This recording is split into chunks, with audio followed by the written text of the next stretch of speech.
a couple of weeks ago. So CoQ10 is something that is foundational for all energy. One of the reasons, major reasons people take a supplement is because they feel like they're struggling with their ability to produce energy. So CoQ10 becomes important for those. And again, when you look and you analyze the difference between Andrew's CoQ10 and other CoQ10 products that you can find on the marketplace, yes, beyond the no additives or fillers and the all natural, it is about these extra ingredients. You'll notice when Andrew talks, he's incredibly research driven, and that's one of the things, and I know you agree with me from reading your reviews, we love to learn and understand, but Andrew, it's not always offered. The information is not always there for us. Well, for me, and I've always said this, I'd rather you not get my product. I'd rather you get my information. And in getting my information, if you then decide to get my product, that's an informed decision. I think a lot of folks on television and things like that, in my position, what they're all about is convincing you just to get their product, yes. get their product. And frankly, sometimes I talk too much, but I'd rather talk about the information that's relevant to the quality of the product, whether it's the unique nature of our CoQ10 product, the full B complex that it comes with, the vitamin C it comes with, and it's common sense that it should come with a full B complex, especially our special form of B12, which is orally absorbable, orally beneficial, so you could take it by mouth. You don't need an injection and you get your B12. Because CoQ10 is central to energy production, but it partners with the other B complex for energy production, especially B12.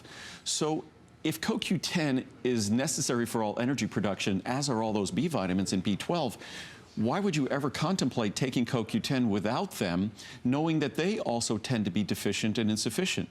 Unfortunately, we're the only folks who've thought that through to always offer our CoQ10 in this fashion. At least I've been doing that for over 25 years. So that's why our CoQ10, like our vitamin D, like our Essential One, almost an unanimously perfectly reviewed product. These are all products that are, I think, 4.6, 4.7, 4.8 star reviews. Yep. It's remarkable, and you see it, and I encourage you, maybe if you have a tablet by your side and you're listening to Andrew and I, if you could go to hsn.com and you search Andrew Lessman, you'll be able to maybe peruse some of the reviews before you make that decision. I know that Andrew is very much of the mind that we have to know what we're buying. Right. We have to understand what we're buying, and we have to really believe in what we're buying. And our job, Andrew's job, as he's always done for 20 years, is to convey the facts that really make the product. And I take it very personally if someone feels as though I'm not providing adequate information. And that's why we're going to do more online events, and online events are all about your questions. Even this show, I'm going to cover a lot of the questions that have been asked in terms of where do you start, in terms of questions about calcium supplementation.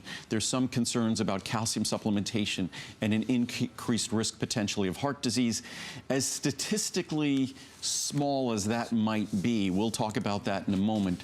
There's a very simple approach to calcium and how we could do it intelligently, because we need calcium for our bones, obviously. But it's the same issue, say, with cholesterol. We need cholesterol in our bodies. We can't make our primary sex hormones without it. Our brain relies on cholesterol as a critical central molecule to their structure. All our cells require cholesterol in our cell membranes, so we have to have cholesterol. We just need it at its proper level. We can't have too much of it and then it becomes problematic. Same with calcium. We need calcium, we need it at its proper levels, and our body needs to be properly instructed where to put it.